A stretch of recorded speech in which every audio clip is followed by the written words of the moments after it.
taking notes too well. Jeff Allen, my 93-year-old World War II guy who usually sits right here, I thought he'd be here today, came up to me after Kevin's last seminar, which, you know, his seminars are full of macroeconomics and geopolitical international intrigue stuff. And Jeff says, you know, I didn't learn one damn thing from what he told me, but that Kevin sure is smart. So that's Kevin's style. This particular thing that we've been doing for 5 or 6 years now, I thought, you know, my thing I'm going to do is so simple. It's not geopolitical. It's not all these things. It's simple things that we've kind of run into, and just put them down in a list and make it all very easy to understand. And then I looked at the group coming, and it's the same group that comes every year. I'm figuring, maybe I'm not that good a teacher. I'm not sure. So anyway, as you know, if I've done your planning, which I've done it for most of you, I tend to make light of things like death and Alzheimer's, you know, all the serious stuff. You know, no one ever died in my office when we're talking. We leave the planet, you know, or, you know. So I thought maybe as a group we could all go into a memory care unit together. They probably take us all because we're not remembering anything I'm telling you. This is the kind of thing I collect when we keep adding to this from you guys telling me stories. I mean, I've got plenty of stories from doing this 40 years, but you guys come up with stuff. But this is a great example of what is usually talked about when we talk about this. When your spouse dies, you'll need to handle numerous financial and legal matters. You may be overwhelmed. That's very helpful. To settle your estate, you need to have a lot of documents. You should locate these documents. Okay. Your spouse may have named you as executor. If so, you'll need to find out what procedures to follow. That's all really helpful. You know, this is a lot of that with actually nothing to be helpful about. Hopefully this is the opposite of that. We've just been gathering facts. If you guys have things to add, please do as we go along. I mean, these are just haphazard sorts of things we've run into and things we want to avoid if we can. I'm wired up. I don't know what I'm doing. Is there some special thing I'm supposed to count to 3 and hit a button or something? There you go. Okay. All right. You know, like I said, I tend to be frivolous about these things, but don't be offended, because I know some of you have already lost spouses in here. Some of you have lost other things. We have people in memory care units. So I don't mean to be offensive, but I don't want this to be a downer. These are just factual things we need to deal with. So first thing I tell people when they call me and have lost somebody, usually the spouse, there's a tendency to feel, I don't know, anxious. There's something you need to do right away. You know, we have to be in a hurry. There's unknown stuff working behind the scenes, and we got to worry about it.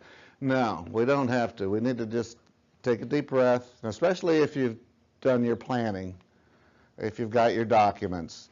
It's supposed to smooth the way. So that's really what the first thing is. There's going to be a lot of things you want to make sure you do as we go through here. Just take notes for yourself. There'll be a lot of facts, but maybe only 5 of them will apply to you. You know, so that's what we're going to do. We're going to sift through all these horrible, nasty things that's in that list that most of them won't apply to you. But we'll just pick out the ones that might, so that you'll be aware of what to do.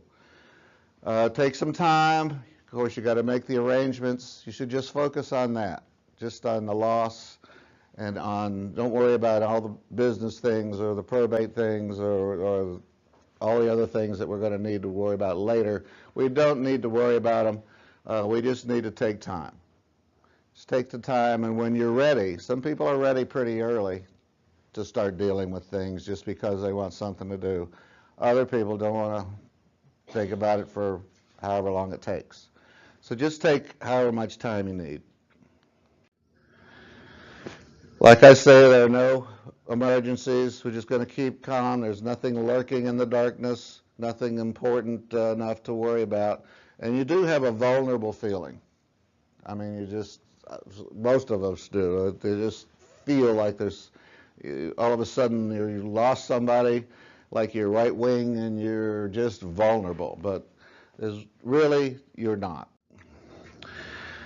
So once you start coming out of the shell, or whenever you're ready to actually deal with some of the business side, which there will be, what you want to do is start paying attention to things, and there's an order to things. Now, most of you know you have to order the death certificates, either from the funeral home or if you're a cremation situation from the cremation society or whoever you use. Whichever one you go to will be able to order death certificates. People usually get 20. We only need 5. Doesn't really matter. Just get some death certificates. The first thing I really like to do is get the Social Security handled, and that number is good. It's been good forever, and oddly enough, of all the government things we deal with, the Social Security people have been pretty good. You call them, and they'll make an appointment for you to call them. In other words, there's a phone appointment, and they're pretty good with keeping it. And I like to do this pretty early because money's coming into the account, usually, if there is Social Security. And the more they put in, the longer it goes, and if they put extra money in, they'll come and take it back out, and it just, I don't know, I don't like it. So, plus, if you're the lady, I always bump the men off first when we talk about that. If you're the woman, then this is not always true, but many times the guy will have a higher Social Security than yours, and you can trade yours in for his. You will lose one, but you will get to choose the highest one. So I like to get that little monetary thing out of the way, just so we don't have to deal with the government, and they don't keep putting things in and taking out of our account. I like to get that straight as soon as I can. And then, oddly enough, the simplest thing that I've found to do is to just get a couple of baskets. So we need a couple of baskets. And why do we want baskets? Because I've been in numerous houses, at this time, around this time after we've lost somebody. And one of the oddest things is that people just tend to pile the mail in the middle of the dining room table or someplace. And it almost gets, how much mail you get. Think about a month's worth of mail laying around. That's a chore by itself. So as the mail comes in, you can throw most of it away, as you know, but you want to stick what looks important in basket 1 for credit card bills, bank statements, brokerage accounts, anything that's not junk and that's not tax. So the other basket's for tax stuff, because we will have to deal with the tax situation when we lose somebody. That's just how it works. But a lot of times the lady doesn't know about the tax situation. So just when you get, I don't mean to talk down about the women, but I know in my case, my wife's 30 years at Bell South. She's a college graduate. She's smart, but she doesn't deal with a lot of this stuff. She deals with her stuff. Like she puts the driveway in the house, and she gets the hardwood floors, and she's got the bathroom screwed up, and the kitchen torn up. That's her stuff. So I like pay the bills and do the taxes and do the brokerage stuff. And the men do this, and it's not because we're trying to keep a secret. It's because we think we're doing them a favor. We keep crap out of their head. They don't need to worry about that. They're having lunch with someone.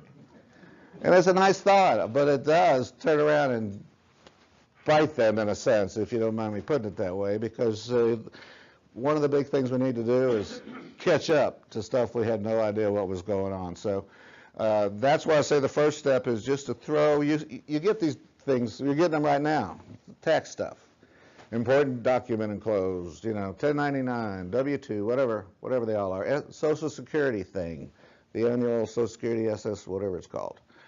So throw those things in a basket by themselves. We'll deal with them later. and throw anything else like bills and bank statements and stuff you might want to know about in basket number 1, or whichever way you want to do it. Of course, you're going to have to find these things, and the wills and trusts, if you've got our package, you know, it's in a 3-ring binder, and it should be somewhere, and everything should be together. Marriage license, oddly enough, I mean, if you want to claim your husband's Social Security, you'll need to find a marriage license. If you want to claim some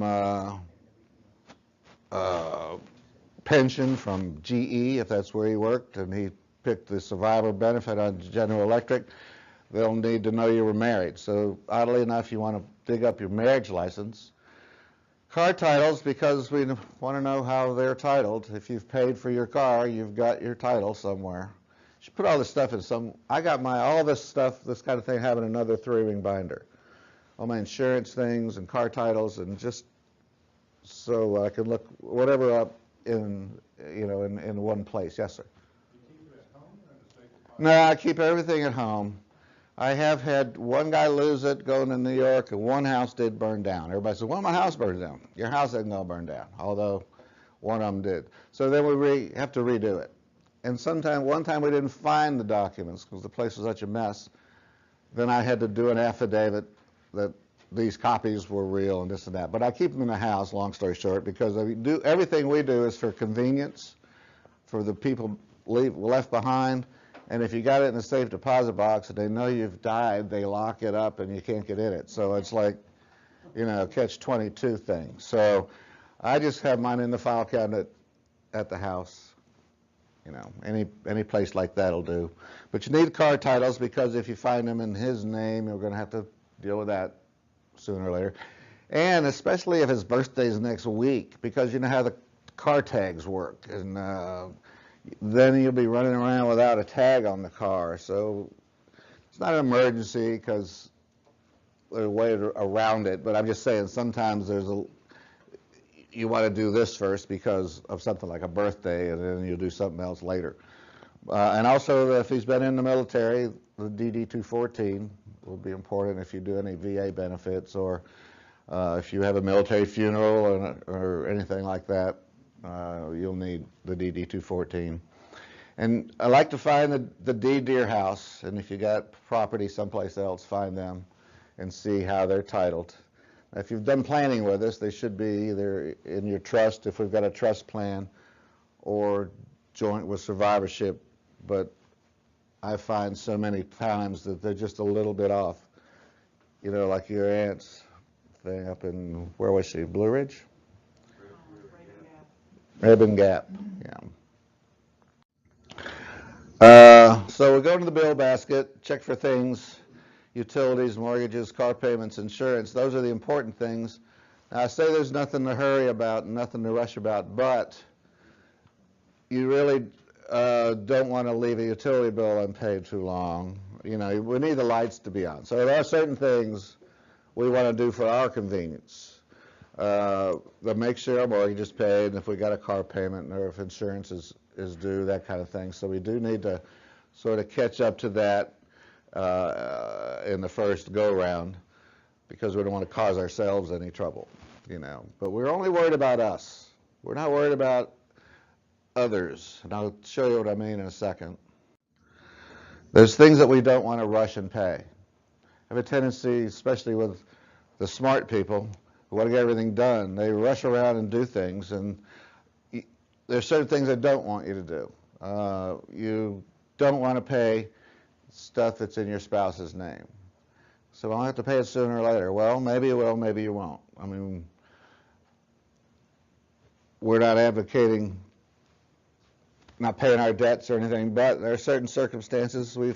One in particular, the man had a $50,000 Amex bill, trying to get his business rolling, and it didn't do very well.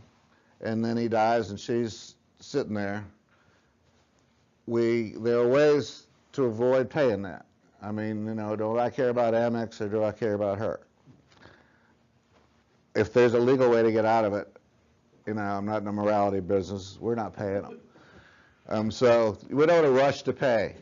There's no reason to hurry up. Any unsecured debt and credit cards that's not in your name, we want to take a look at it and see. Now, we may end up paying it, we may not. But we don't want to run around hurrying up doing things for others, like paying bills that don't help us any. Along the same vein, we're looking for assets, but not liabilities. Sometimes we get confused. We think a credit card bill is something good. It's not. It's a liability as opposed to, a check that's come in the mail or anything like that. So we don't want to do anything with credit cards. We don't want to rush to put our name on them. We don't want to pay them. We just want to let them sit until we can figure out what to do with them. We don't want to remove the spouse from a mortgage. Half of us don't have the mortgage anymore, but yes, ma'am. What if credit cards are in both names? If they're in both names, then they're going to be paid, but you don't have to pay them off. You can just maintain, the paying like you would. But yeah, if they're in both names, it's a whole different world. If they're in one name, you're on planet X, and if they're in two names, you're on planet Y. I mean, it's just little tiny things in the legal world change everything, as you'll see as we go through. You can make little tiny mistakes that we can scrub up while we're all still here. That'll avoid a lot of situations like that was your great aunt up there in the Raven Gap? That was your aunt? I'll probably tell her story in a minute if that's okay with you. You don't mind? Okay. So don't get play with the mortgage. The mortgage people will want you to pay up, because now he's not on the mortgage and he's not there anymore. Just pay the mortgage. Don't tell them anything. It's like the bank. I don't want to tell them anything because they'll do something that screws me up. I don't want to close an account or lock the box or something. So it's not a big secret, but don't run around telling everybody because it doesn't help me. It just helps them. So those are the kinds of things I want to sort of back away from and just do whatever is good for us.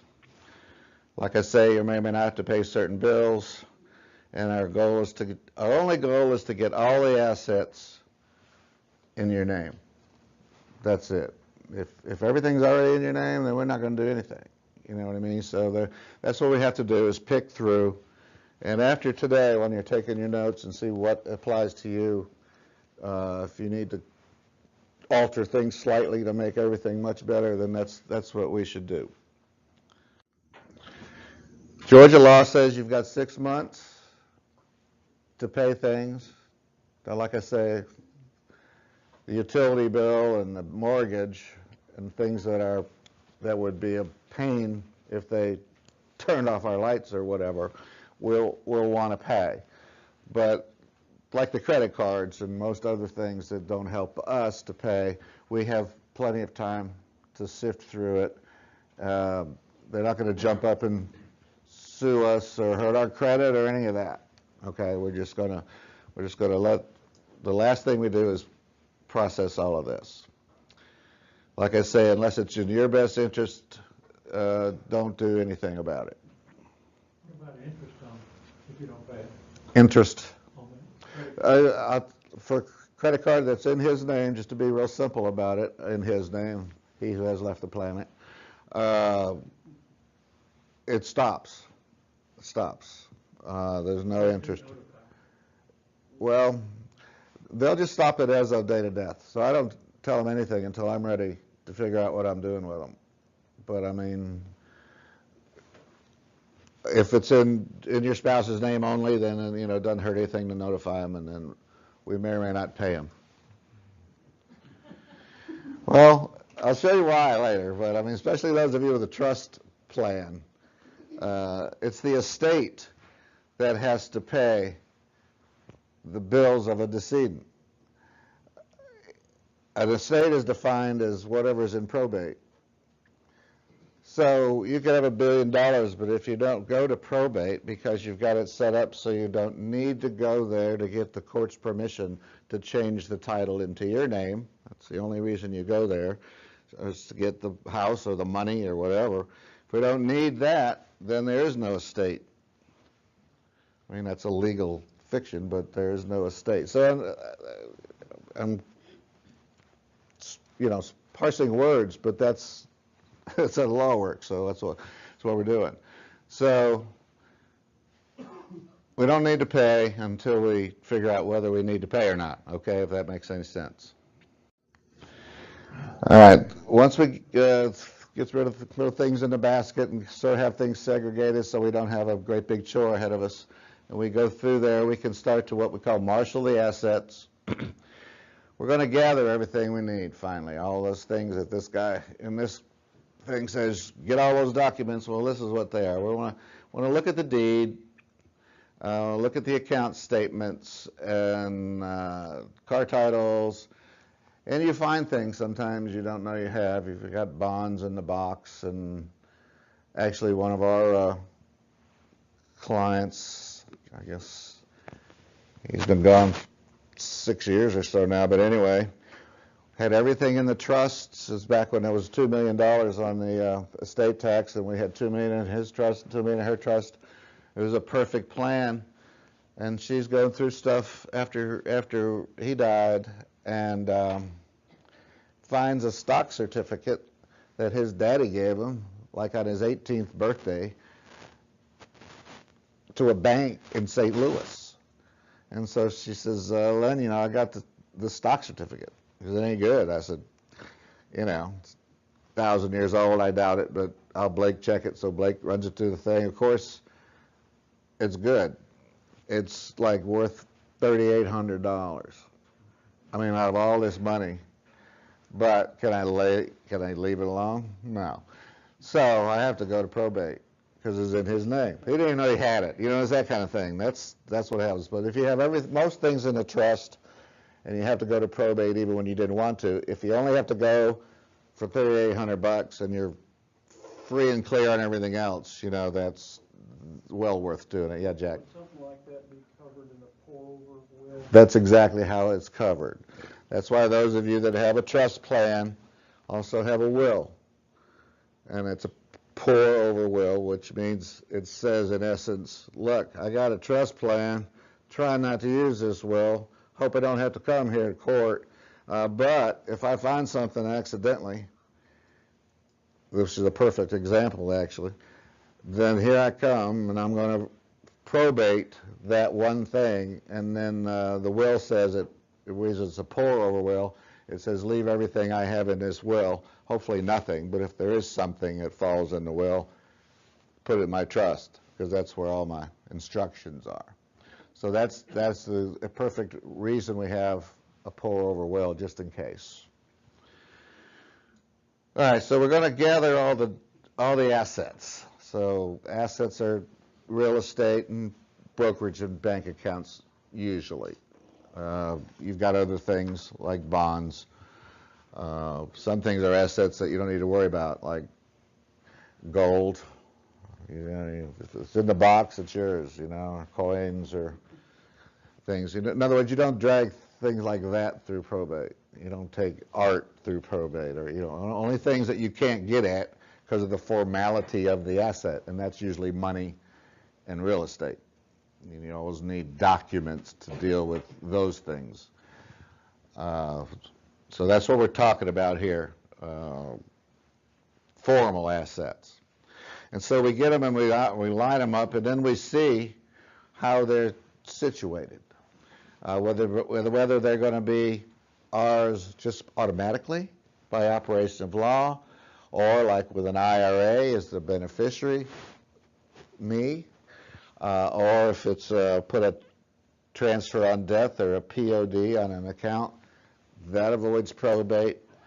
We'll go over these a little better later, but or if it's in a trust, or if it's in his name, I've got to use the will. In other words, there's a way to do everything, but if it's operation of law, for example, if you've got an account that's joint, then it's automatically hers the second I leave the planet. It's automatic. I don't have to go to court. I don't have to do anything with that. So that's what I mean by looking, and it's all about the title on the asset. So if it's, if it says Kevin Metters, it's his. If it says Kevin and Guillemar Metters, it's joint. If it says Kevin Metters trustee, it's in his trust. Whatever it is, if it says Kevin Metters with P.O.D. Guillemar, pay on death, it says it in the title.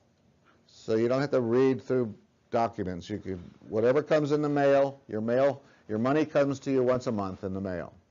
Unless you got an annuity with a quarterly or something. But generally speaking, the money comes in the mail. You just look at it because you hadn't thought about it. And I want you to do this now before we all leave the planet. When we go home and check, we're going to see if we want to put things joint that are not. You know, and Anita and I came together 28 years ago. You know, we both had our own stuff. We still got separate checking. But during the course of the years, I've put her on mine and she's put me on hers just so we don't have to worry about it. We've set it up now, but it's still like, it's not a secret, but I mean, she likes her own account. She wants to buy me a present, or she wants to, give, $100 to the hurricane people, which she does every week. So, so you can have separate stuff, but you should title it in a way. Now, she could write a check on my account, and I can write a check on hers. It just never occurs to us, I mean, that's us, though. So, yes, sir. If you have and or. Well, and is, I don't see that much anymore. I have or because that means either one of you can do anything you want. But and used to mean you both had to do it. It's like being a co-trustee or a co-executor. Both have to go sign everything. I don't see and much. Does anybody have and? Don't. If you do, change it. Part title, mine's got both mine and wife's name on it. It doesn't say and or. Well, then it's probably or just by default. No, but you write checks without her, don't you? So it's or. Okay. So we're going to get everything, sort of lay it down and look at each one and see what we need to do. This one we need to do nothing. This one we need to redo a deed, but we don't need to go to court. This one we need to go to court. This one, you know what I mean? That's what we do. We'll just go back through and look at everything and make up our mind on what we need to do. Okay, so where are these assets? Well, the basket number one should have most of them. You also may have stuff in your safe deposit box, and stuff in there lurking around usually is life insurance, savings bonds, the stock certificate I was talking about a while ago. Bill Feva's full of coins. Bill is our leading numismatist on earth, the man in the Navy jacket. So if you run into coins, and actually this has happened to us twice, where just a person's run into Dad had a bunch of coins. Real serious amount of coins. Bill's always been kind enough to go over there, sit with all the heirs, go through each coin, and tell them, to their sadness, that it's not the double-stamped wooden nickel from 1905. I'm sorry, this is just a nickel. But he will do that. We don't have any philatelists that I know of, but you might run into stamp collections. You might run into Marshall's Coke collection. There, a lot of things are assets. You'll have art on the walls. Hopefully you'll find silver and gold. That's always nice. And the deeds to our properties. We need to check on those and get them in your name if they're not already. Already sort of covered that. Of course, everybody knows real property, everything is in writing. Personal property. Personal property is actually everything. Like this is my tie. Everything I own is personal property. I'm really only talking about the formal stuff that is also personal property, but you deal with banks and brokerages, and it's all very ticky-tacky as to how you could go about gaining access. So bank accounts, brokerage accounts, CDs, both kinds of bonds, stock certificates, which I hate. If you got any of those, stick them in your account. I know you've got a brokerage account somewhere. It's just an extra pain for no reason. Shares, like CompuShares, if you've got those, they're called book shares. They're kept at at the company itself. DRIP accounts, dividend reimbursement plans, a lot of people have those with their own companies. They're all their own different kind of animal, you know. One's a zebra and another one's a giraffe, and they all have their own different ways to have to be dealt with. Assets, qualified money, anything in an IRA, 401k, 403b, that's all tax qualified money. Usually they have a beneficiary on them and come straight to you. Melissa told me yesterday I have to go to probate because that I wouldn't otherwise have to go, or the family wouldn't otherwise have to go to probate, but one of the IRAs was left to his estate. That's the kind of thing we want to clean up. I've had that happen a couple times. Never leave anything to your estate that you wouldn't ordinarily have to go to probate. You just put your wife's name on it or your husband's name on it, and contingently you put your kids, if that's what it is, and then it goes where it's supposed to go. But if you make it your estate, then I got to go create an estate, then a probate. So it's kind of little things that if you comb through today, instead of leaving the planet and surprising us with it, it's going to be better for your peeps. And there's non-qualified. That's all the other money. That's your regular bank, your regular brokerage, da-da-da-da-do. Life insurance, tax-free. It's a very nice thing to leave behind. Annuities, so the opposite of life insurance. There are both kinds of annuities. There's the actual insurance company issued annuity that is paying an annuity, but Social Security is an annuity. Pension plan from Coca-Cola is an annuity. So look for those. Pensions, same kind of thing. Employee stock option plans, if you work for a small company and we're lucky enough to have one, and that's a wildebeest. That takes its own care. So stock options are always fun. Savings bonds, coins and stamps, gold and silver, art. Firearms is a new big deal. They got a lot of firearm trusts now because you have to be registered, et cetera, et cetera. You can get around it with a firearm trust, blah, blah, blah. But anyway, those are most of the assets that I can think of. There might be other kinds. I don't know.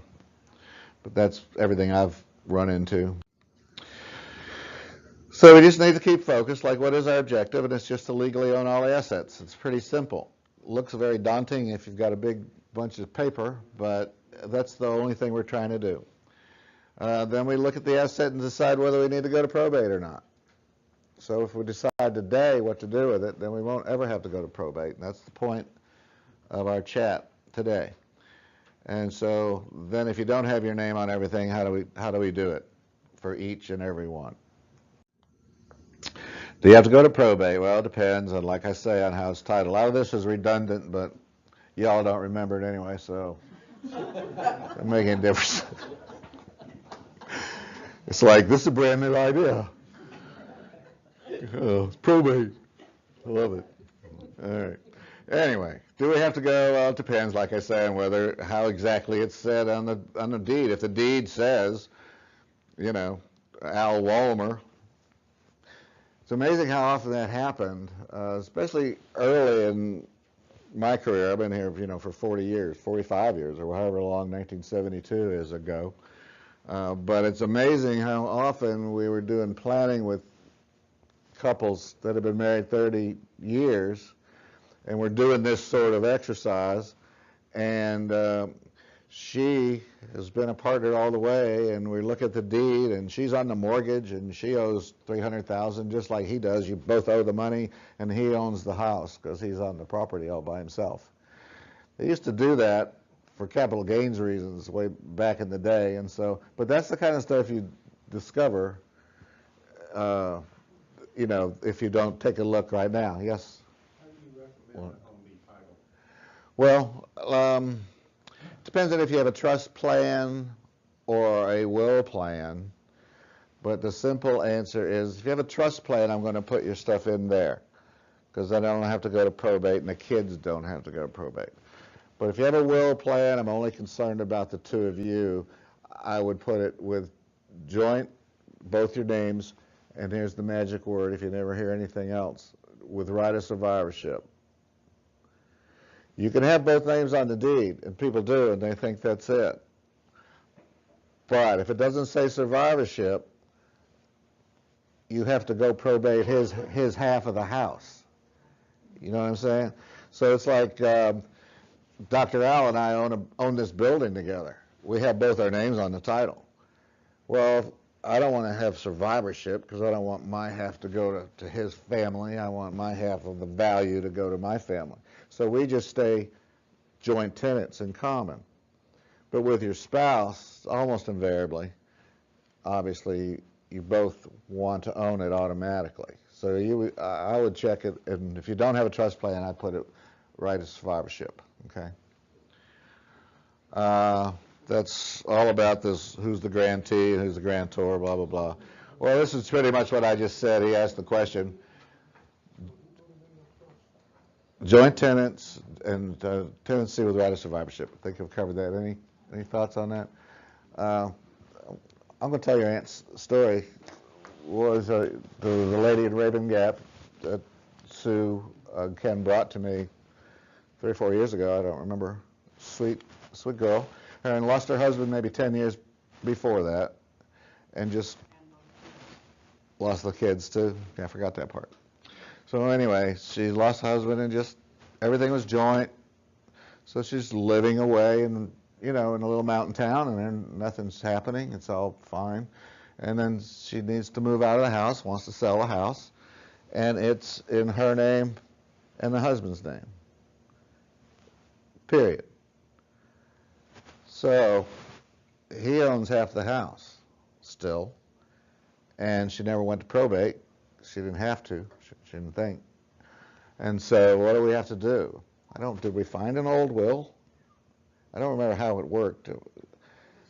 We had to do the paperwork. Sue ran it up there, but it was, if he had the will, I would have had to found it, do a petition, et cetera, to probate. And I don't know if I did a petition to administrate, or I don't remember exactly the details, but I know we had to go back the 10 years that he has not been there and go to court and open a case so that we could then get the magic paper. If you go to probate, you petition the court and say, here's a will or not, and here's who's supposed to take care of it, and here's all the facts, and then the court lets you probate or prove to the court. That's what that means. You prove that you're the person and that's a real will and all these little ticky-tacky things. And then everything goes right. The court turns around in a month or so and sends back the magic paper, what I call a magic paper, which is letters testamentary. For some reason they call it testamentary letters. And then once you get the magic paper, then in your case we could redo the title and put her on it only so that she could turn around and sell it. Their house was in both of their names, and when my uncle died, it was the intention for the surviving child to receive, but the surviving child Didn't survive. deceased, both parents. So now the will was, Oh, there was a trust. the goods were supposed to go to the grandchildren, but the grandchildren couldn't inherit it until we went to probate. Right. So that's the kind of thing that's easily avoided, but if you run into it and it's 10 years old, it took us a little time and effort. Yeah. So anyway, that's the kind of thing we'll be looking for, but that's the kind of thing that happens, and it's just a little thing while we're here, just to go add a survivorship to it. It's a big thing if it turns into a 10-year-old problem. Didn't I just say this? All right, so I guess we were talking about the real estate on the previous slide. So the money's the same way, and we all know that. Regular money is either joint or not. If it's not, it's probate.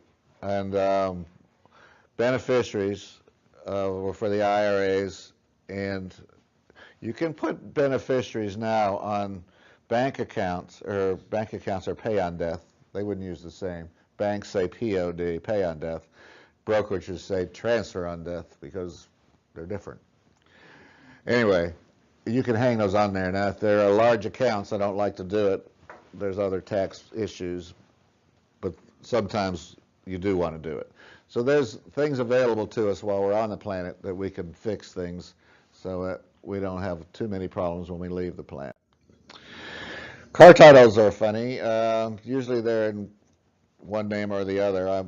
I've started putting them in both of our names just because.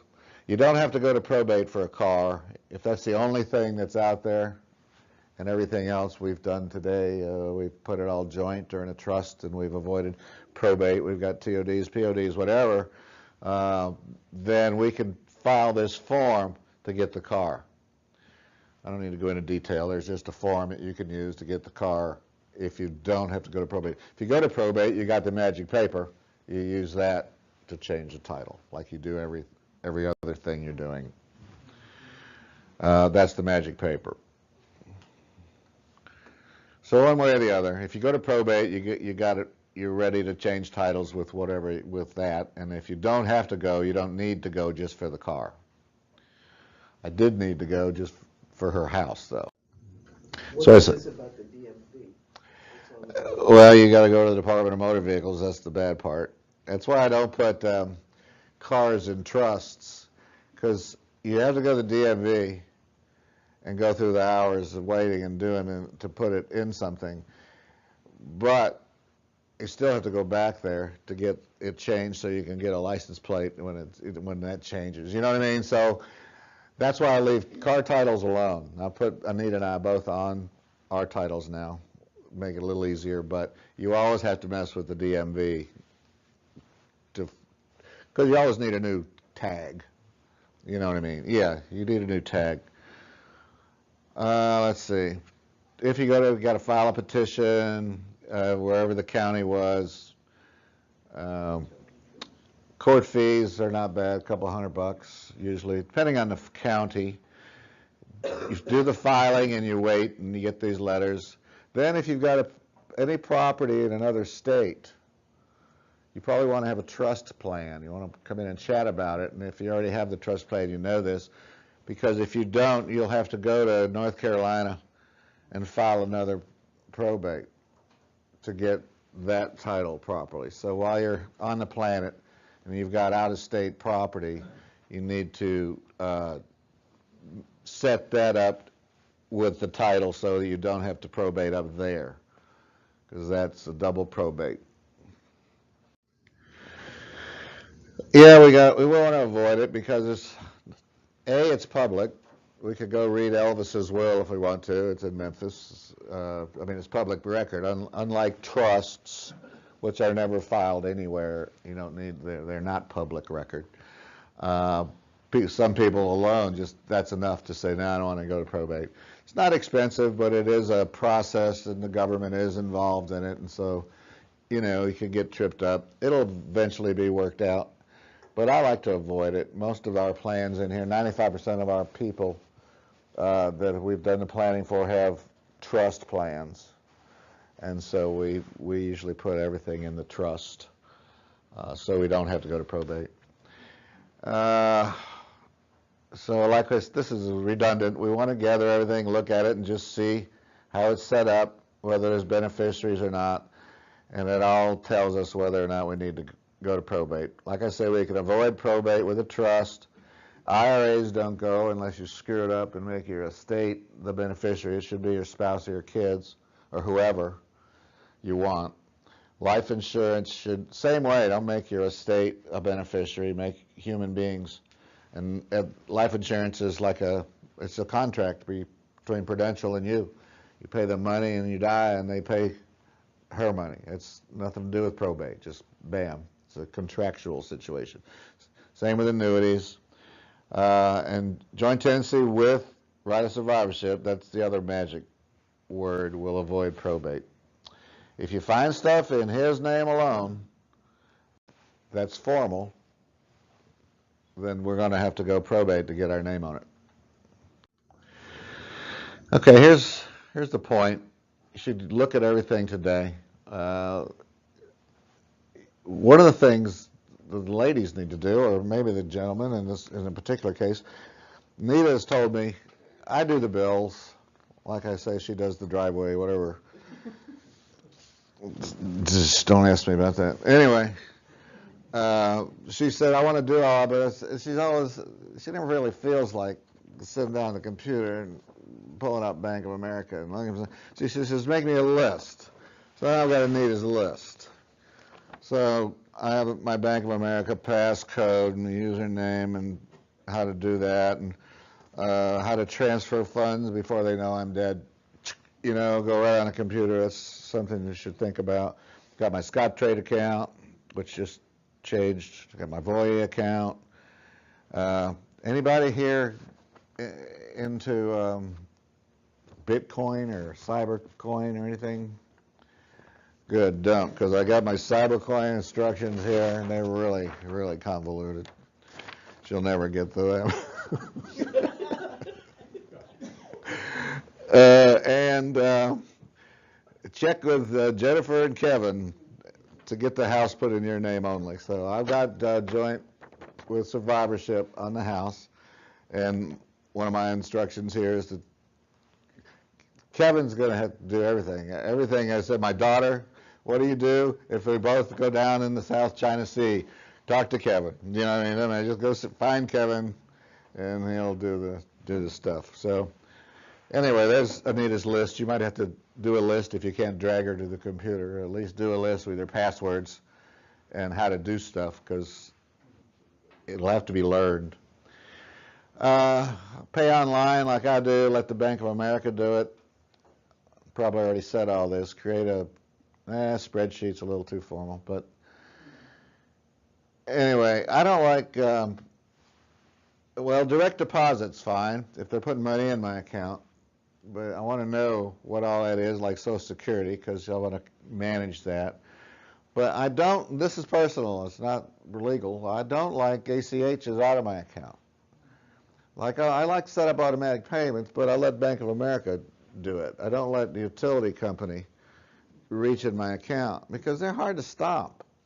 You can tell them, the bank, I don't want that to happen anymore. Well, you have to go through the utilities.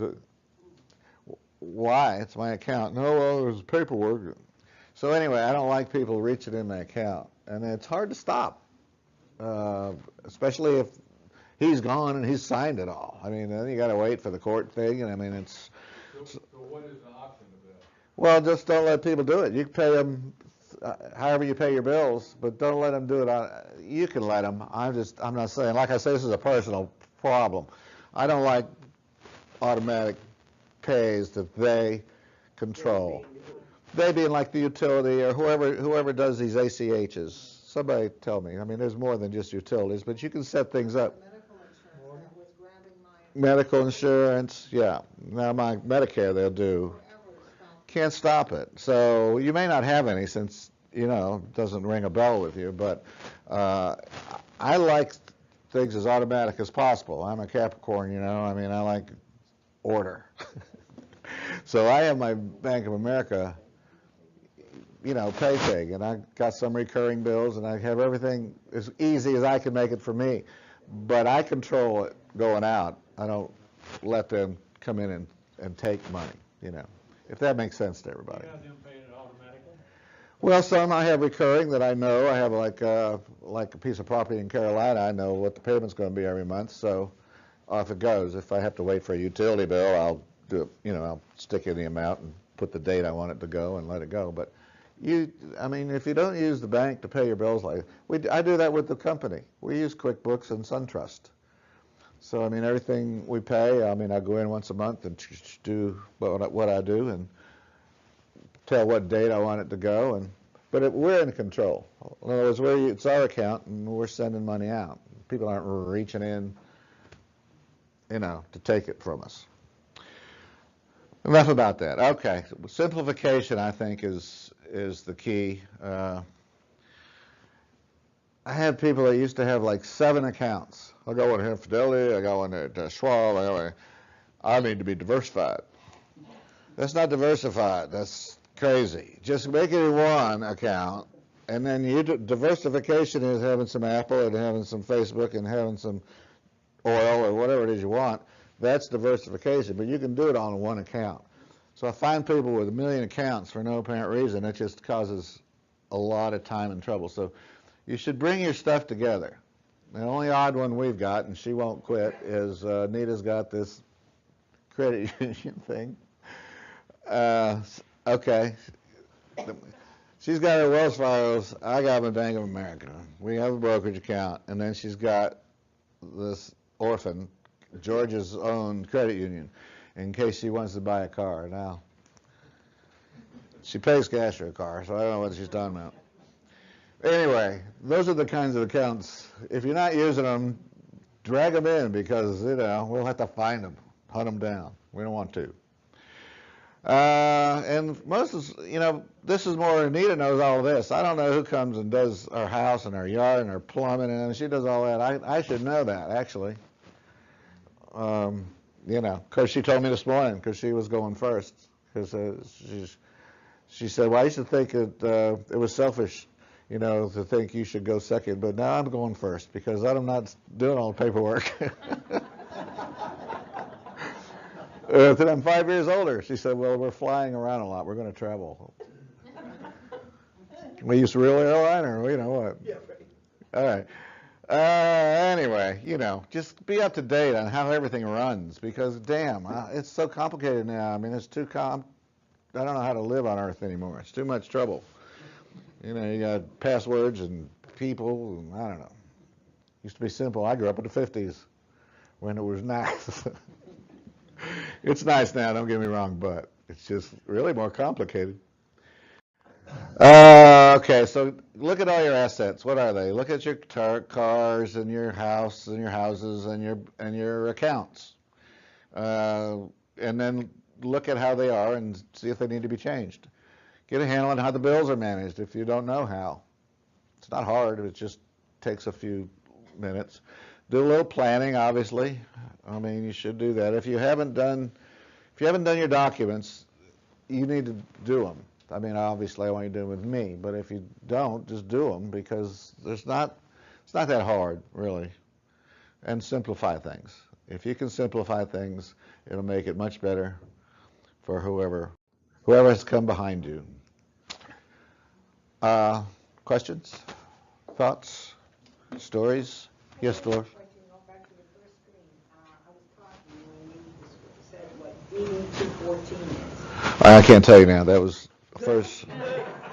It's first screen information only. Yeah, it's DD214 is Department of Defense. DD214 is your military record on sheet, which shows I was a Spec 5. By golly. Vietnam Campaign Medal too. It's not the Medal of Honor, but everybody got it. Yeah, well, it was. Done? All right, let's eat.